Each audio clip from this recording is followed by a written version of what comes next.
Hai investor ajaib, di video sebelumnya kita sudah membahas cara membuat rekening saham atau rekening dana nasabah agar kamu bisa menjadi investor saham.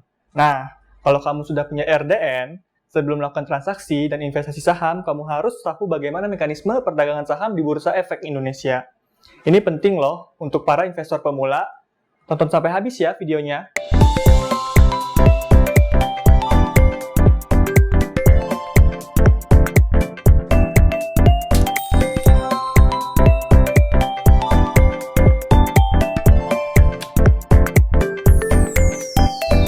Sebelum membahas lebih lanjut, ada sedikit informasi nih di pasar modal. Ada berbagai jenis pasar untuk transaksi dan juga perdagangan saham. Ada dengan pasar perdana dan juga pasar sekunder. Pada pasar sekunder, ada pasar reguler, pasar tunai, dan juga pasar negosiasi. Nah, mekanisme masing-masing pasar ini berbeda-beda ya. Kali ini kita akan fokus membahas mekanisme perdagangan saham pada pasar reguler, seperti yang biasa kita gunakan. Pertama, tahap pra-pembukaan. Pada tahap ini, perdagangan saham hanya dapat dilakukan oleh mereka yang sudah terdaftar menjadi anggota bursa atau yang sudah menjadi anggota clearing KPI. Dalam pra-pembukaan ini, anggota bursa tersebut dapat memasukkan penawaran jual atau pembeli saham yang dilakukan dengan metode lelang elektronik pada Jakarta Automated Trading System Next Generation atau bisa disebut JATS Next-G. Yang kedua, proses transaksi.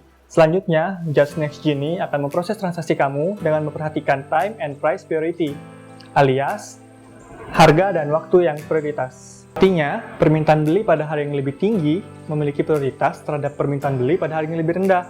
Sedangkan pada permintaan jual pada harga yang lebih rendah memiliki prioritas terhadap penawaran jual harga yang lebih tinggi. Lalu, apabila penawaran jual atau permintaan beli diajukan pada harga yang sama, maka permintaan beli atau penawaran jual saham yang terlebih dahulu diajukan yang akan mendapatkan prioritas. Istilahnya, siapa cepat dia dapat. Jadi, jangan bingung lagi ya kalau transaksi saham kamu tidak langsung selesai atau match. Harus antri dulu ya. Yang ketiga, proses penyelesaian transaksi. Pada tahap ini, proses penyelesaian transaksi akan yang mana dijamin oleh KPI dengan ketentuan sebagai berikut ya. Transaksi yang terjadi di pasar reguler wajib diselesaikan pada hari bursa kedua atau T+2. Penyelesaian transaksi ini akan ditentukan oleh KPI melalui proses netting yang dilakukan melalui permintaan ke rekening efek anggota bursa tersebut di KPI. Aturan T+2 ini juga akan mempengaruhi kapan uang hasil jual saham kamu terima.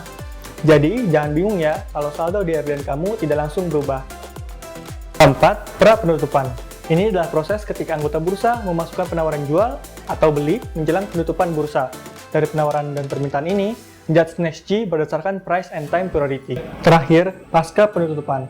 Dalam proses pasca penutupan ini, anggota bursa dapat memasukkan harga hanya pada harga penutupan saja. Dari sini, JATS Next-G akan mempertemukan penawaran dan permintaan yang ada untuk efek yang sama, secara keseluruhan ataupun sebagian, pada harga penutupan berdasarkan time priority. Nah, seperti itu ya penjelasan sederhana mengenai mekanisme perdagangan saham di pasar reguler. Semoga bermanfaat ya. Simak pembahasan kita berikutnya, karena pembahasan berikutnya kita akan membahas mekanisme perdagangan saham lebih dalam lagi. Jadi, pastikan kamu menonton juga ya pembahasan berikutnya. Sampai jumpa!